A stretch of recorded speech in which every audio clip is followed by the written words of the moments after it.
Q wave and normalization of the T wave.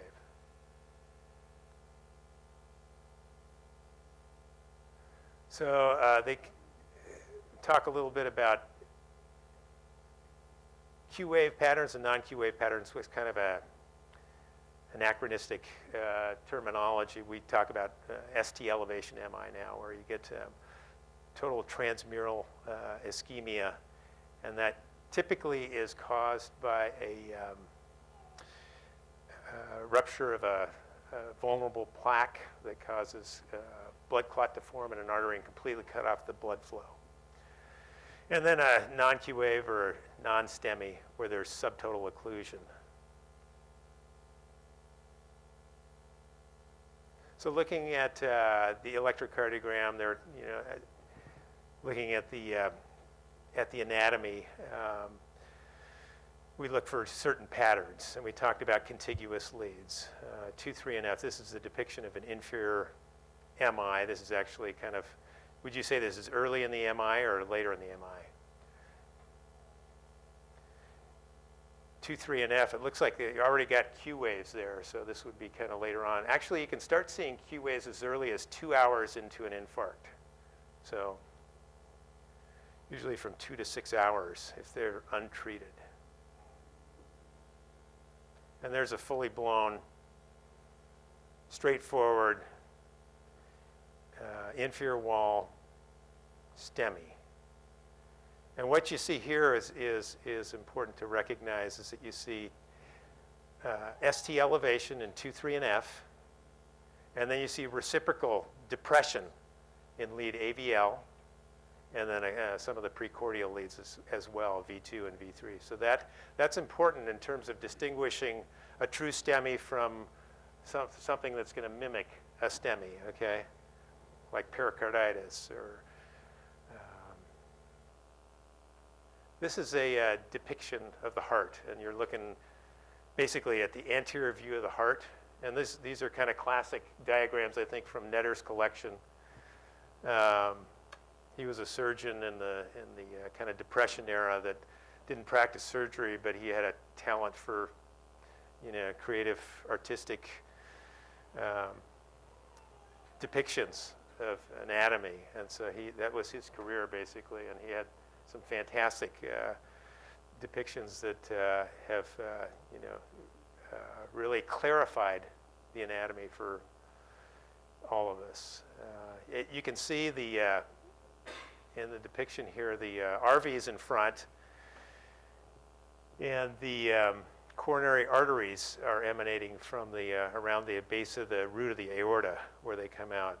The right aorta, the right coronary artery is in the interatrial, or the AV groove on the right side of the heart, and the left main and left anterior descending and circumflex coronary artery come out on the opposite side.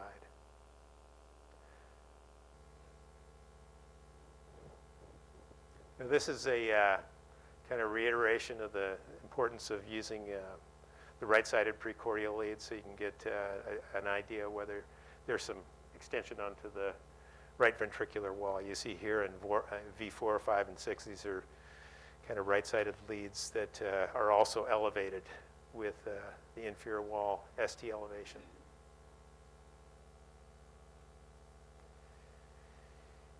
Anteroseptal, V1, V2, all the way across the precordium, you can see that. It's a big, big infarct. And you can see some depression, sagging in the inferior leads there. Anterior wall MI, V2 through V4, V5. Here's V4. You can also see lateral wall involvement if you look at leads 1 and L, so other contiguous leads. So that would be an antero, technically this would be an anterolateral infarct. You see that in L, 1 and L. Then you see the depression, 2, 3, and F. So reciprocal changes.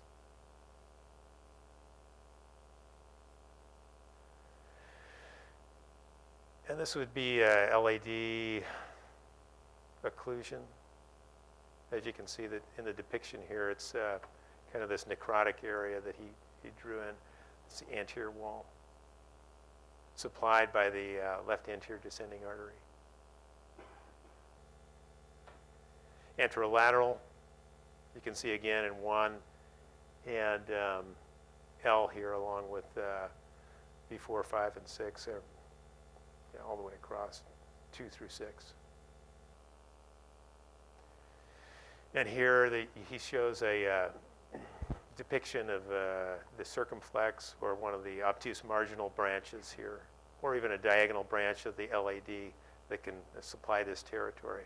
So any of that, when we give you cath reports on patients that have had angiography and stenting, these are the arteries that get affected and have the plaque rupture and clot formation. It's really interesting when you see the angiograms and the wire going across the occlusion, and then the reestablishment of flow. So you see that in real time. There are other things that can cause MIs, ST elevation MIs, that are not atherosclerosis. We've seen, I don't know if you remember the young kid that collapsed in the end zone and had a cardiac arrest. He had a MI, basically. Doctor thought it was asthma over the years, but he had an anomalous coronary artery that was getting obstructed over time and had to have bypass surgery, and actually did very well. So atherosclerosis is not the only thing that can cause an MI. There can be inflammatory vasculitis, other anatomical problems that can cause aneurysms from previous Kawasaki disease. It can happen in kids. So you have to keep your eyes open and your mind open to these things. Not only adults and not only vasculopaths.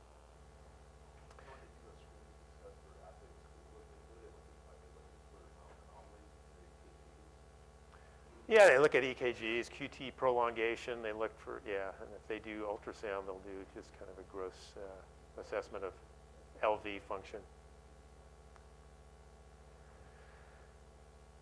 Okay, so there's another depiction of a high lateral, what they call a high lateral with 1 and L and the precordial leads. ST, you can see some ST depression maybe in lead 3 there. Posterior wall, this can be very difficult, but it basically is just a kind of the posterior descending artery. But the PDA can come from either the right coronary artery, or it can come from the circumflex artery in the posterior aspect of the heart, and that can get occluded as well. And it causes kind of the mirror image. So instead of ST elevation in V1 and V2, you see depression, and then you may also see it may be tied in with an inferior wall infarct here in the inferior leads. Yeah, and that's an option. I think I heard a comment from about alternative lead placement, and you could theoretically put leads on the back like you do on the opposite, on the right side for inferior wall infarcts to see if there's any posterior wall. I don't know what the utility of that would be, at that point, but you already see a STEMI, so you're going to do the same kind of protocol. We had when I was medical director at the hospital and the emergency department, there was some vendor that was trying to market a vest that had like hundreds of leads on the chest. So you'd have this. It was actually kind of cool because it showed kind of a colorimetric depiction of areas of involvement with ST elevation and so a red zone where it was where the occlusion had occurred. But it was very costly and it was cumbersome and it was never flew. So here you see Netter's depiction of the back of the heart. You're looking at the opposite surface of the heart, so you see the left atrium here, the right atrium. Left atrium here with the pulmonary veins coming in here, and the right atrium here. This is the superior vena cava and the inferior vena cava, And then you see the circumflex artery coming around here where there's an occlusion, or the right coronary artery coming down here, and this is the posterior descending artery as you see it there. Okay, in the setting of bundle branch block, right bundle branch block, you can typically see the ST elevation and T wave changes, and it's not really affected to a large extent. However, with left bundle branch block, that's not the case, and it may interfere with the diagnosis. And if you don't know that the patient has had a previous left bundle, it may represent a ST elevation MI for with patients with a new left bundle branch block.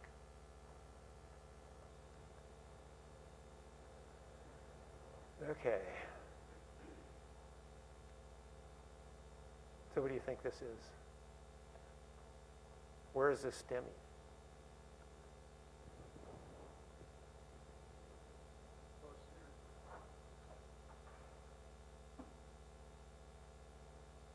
So, clearly there are ST changes here. You got ST depression in the anterior precordial leads, and then you got maybe a little bit of elevation in the lateral precordial leads, 1 and AVL. However, it's not really significant here. But this, in the setting of patient presenting with symptoms of ACS, would be a good call.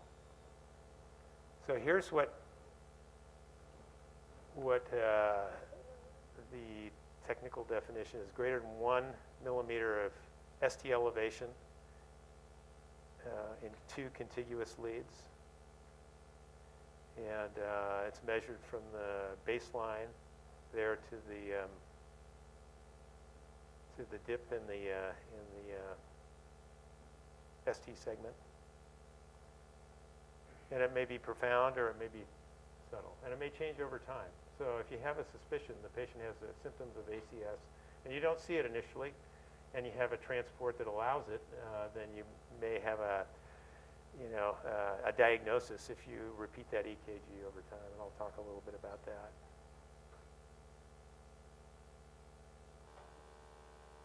And this is kind of a depiction of the patterns we talked about a little bit. Inferior wall, 2-3 and AVF, and is supplied by the right coronary artery, typically the right side of the heart. Septal, V1 and V2, right here, typically by the LAD. Anterior wall, V3 and V4, probably V5. The LAD as well. And then the lateral, 1, AVL, V5 and V6. And typically by the circumflex, but also can be RCA. STEMI mimics. Okay, here we go. So acute pericarditis, and these patients will typically have some degree of chest pain. It may be atypical. You may think it's it's associated with their breathing. Sometimes it can be position dependent. They may or may not have had a previous history of pericarditis, but it's something to consider in a patient that otherwise has atypical symptoms and has kind of diffuse ST changes like this. And these, again, are evolutionary as well, and they'll change over time. So you may have evolutionary changes where you may just have some subtle depression of the PR segment, and then over a course of time you get kind of diffuse ST segment elevation. And it can be profound.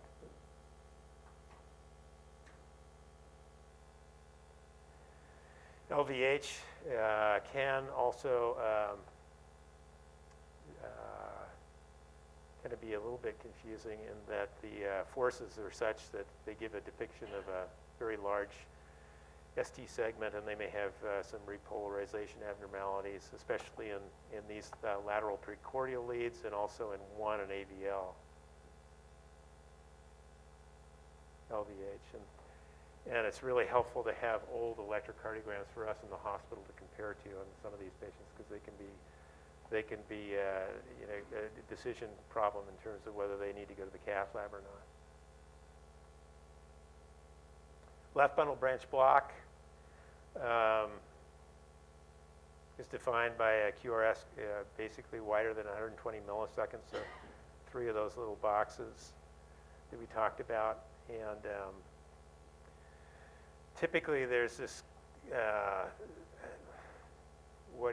what is called concordance and discordance. Discordance usually just, it refers to the you know, the major component of the QRS and the T wave. And with left bundle branch block, they're discordant. In other words, they go and project in opposite directions. And that's something you can see here, where like in V1 here, you can see the QRS here and the T wave here, and the opposite in these other leads. And when you have a STEMI and a left bundle branch block, and there's lack of this discordance, in other words, there's some concordance where you have ST elevation in the normal leads, where you would have downward going QRS. If you have depression that is concordant, in other words, in the same direction, that may trigger a thought that this may be a STEMI, or just in the opposite leads, where there's elevation in those that are going up in the lateral precordial leads, and also 1 and AVL. So left bundle branch block, you can see that pretty well here, where there's discordance.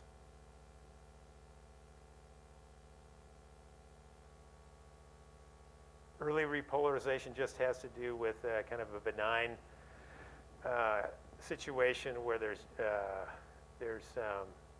some ST segment, what appears to be ST segment or J point elevation, and this can happen in normal people with normal hearts. You know, it's just basically something to be aware of as a mimicker of STEMI. And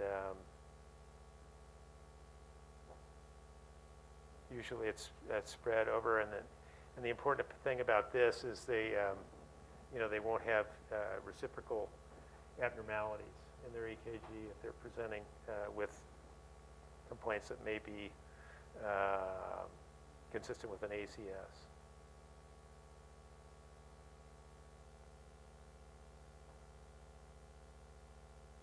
So this is basically that. It kind of looks like a pattern of what you may see with acute pericarditis. The advantage we have in the hospital, again, is that we have old EKGs we can compare to and look and see if this is a patient. Some of these patients get studied at some point in time because it's confusing. I mean, it's not straightforward, especially in the heat of the battle in the pre-hospital arena. You know, you really don't know.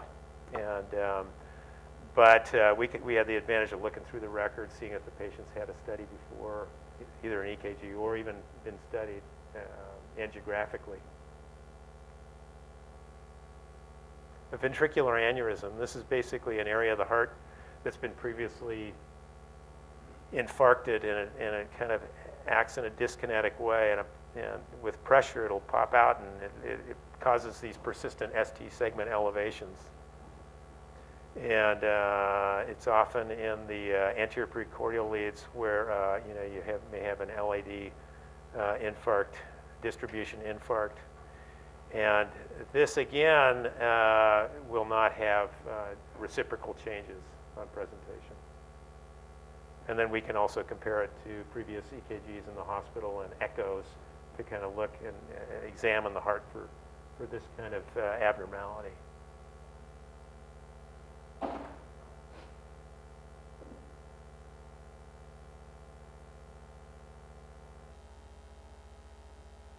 So STEMI treatment guidelines. This is something you guys do a great job of. It really is great for patients in terms of identifying early. You have this powerful tool that you carry around with you, the life packs that can detect rhythm disturbances and also acute STEMIs so that we can get them intervention as quickly as possible.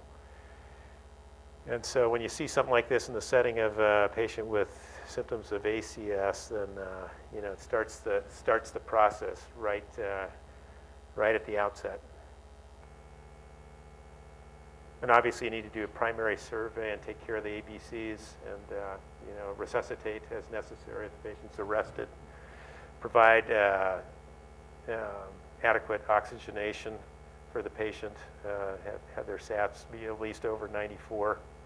This is kind of a controversial area right now in terms of, is too much oxygen bad for the patient? Right now, keeping their SATs above 94 in any way that you have to is appropriate.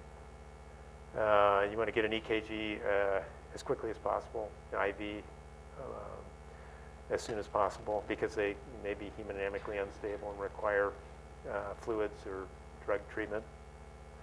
And look at their hemodynamics to make sure that their blood pressure is adequate.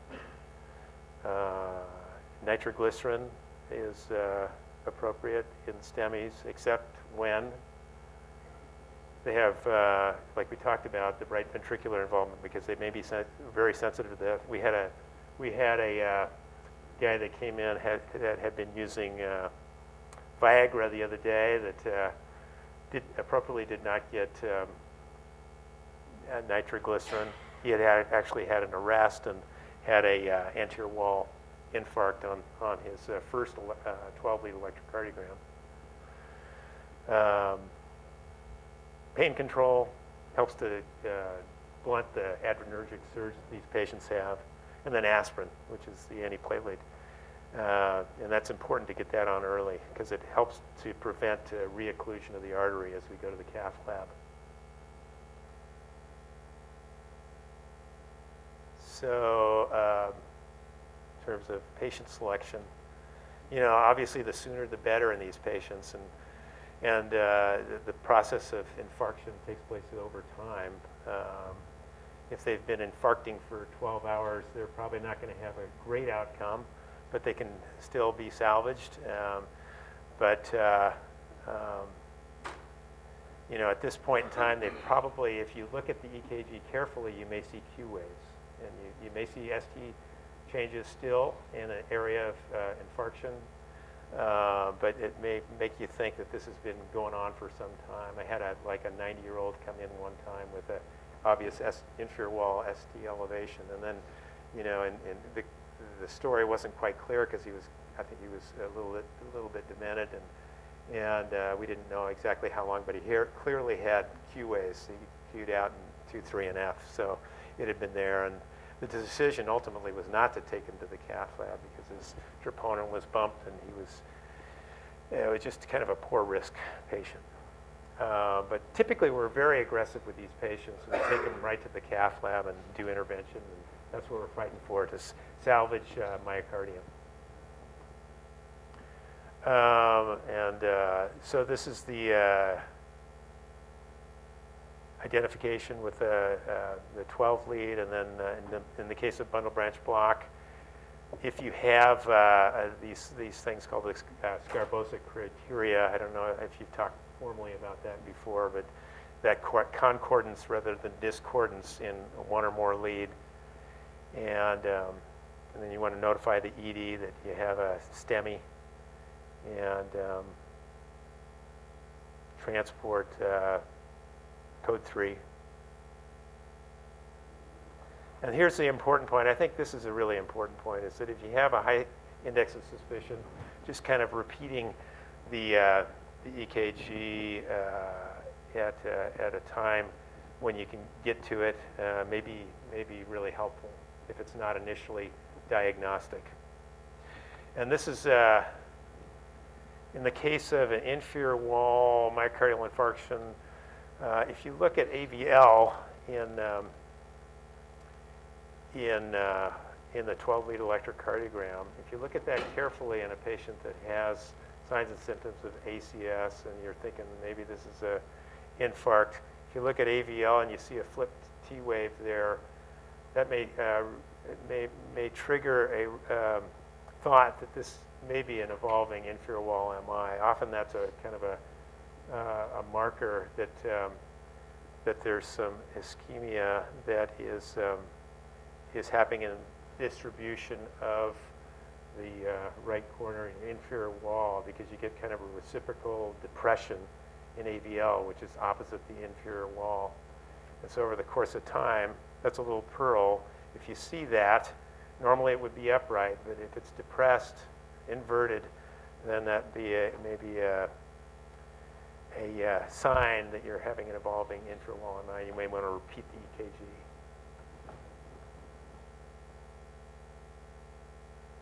So we talked about the right-sided precordial leads and that already. Helps? So we're coming to an end in November? Hopefully. Yeah? Okay. Non-traumatic out-of-hospital cardiac arrest, IV or IO vascular access, and this is for persistent or recurrent VFib or VTAC after one or more shocks. No open label IV amiodarone or lidocaine use in the field, hypersensitivity to amiodarone or lidocaine, protected population, prisoners, minors, pregnancy, and those with a no study bracelet. How many of those do we have out there? We've never seen one in there. So it's so what counts as a shock? ROC EMS agency administered shock for first responder, or BLS AED delivered a shock, ALS delivered a shock. So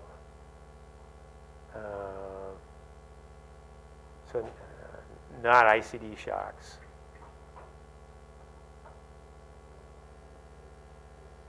So the study drugs need to be given as soon as possible, within 10 minutes or less.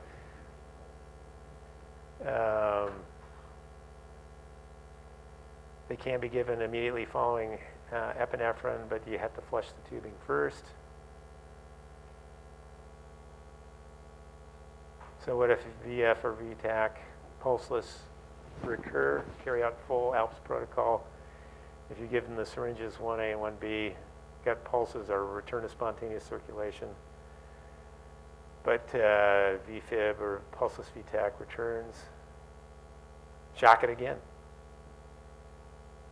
And if this shock fails to stop, give syringe 2. And late VF or VTAC, treated the same way.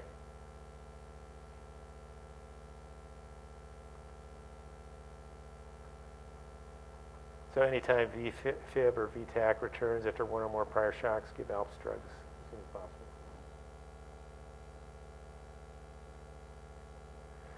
So as a first dose of the study drug, 1 syringe or 2? 2. Syringe A and B. Second dose, syringe 2. And the only exception to that is small people. Clear link adapter must be used because the ALPS syringe is incompatible with the Luer lock. And you place the clear link adapter on the IV tubing before attaching the syringe. And you attach it carefully with no more than half a turn. After enrollment, you call that number.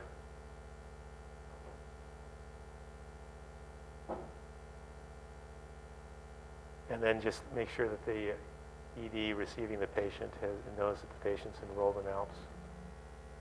Documentation. Normal documentation. The PCO file needs to be uploaded. Additional documentation, you can timestamp on the PCO the administration of the study drugs. And that is that. How are we doing for time? Good. Perfect. Questions from Marty? Oh, I had a couple other things I wanted to mention if you have just a second. So we talked about Scarbosa criteria and looking for concordance or discordance with left bundle branch block. We talked a little bit about that inverted T-wave in AVL as a subtle sign of ischemia. It may anticipate an inferior wall STEMI. You may see an inverted T-wave in AVL in a couple different situations. And I already mentioned that in LVH with strain pattern. You may see an inverted T-wave in AVL, but you'll also see it in lead 1, which are those contiguous leads over there. So you'll see it in both those leads. Or you may see it also in left bundle branch block with the discordance in that lead L. So that's a distinguishing factor. So if you see it only in L and you don't see it in 1 and the patient has an ACS and you don't see a STEMI, think, well, maybe this could be a evolving inferior wall MI. Get a repeat EKG if you can. One of the other things that was brought out is this concept of what could be a lethal thing for a patient that has an otherwise normal EKG and maybe transient symptoms of ACS, and this is called Welland syndrome. Welland syndrome is something that's described by a electrophysiologist that is consistent with left proximal LAD lesions on angiography. And it's basically very subtle, but it's present in kind of the pain-free state after chest pain, and it's just a little biphasic T wave and leads V2, V3, or V4. It can be an inverted T wave or a biphasic T wave. So if you see that, it may be an indication that this guy's got an underlying significant proximal LAD lesion. So little subtle findings like that, if you have the time, it's interesting to know it and pass that on, and you're concerned. This may be a real thing. Let's see, ST elevation in AVR. So you got AVL, these augmented leads, AVL and AVR.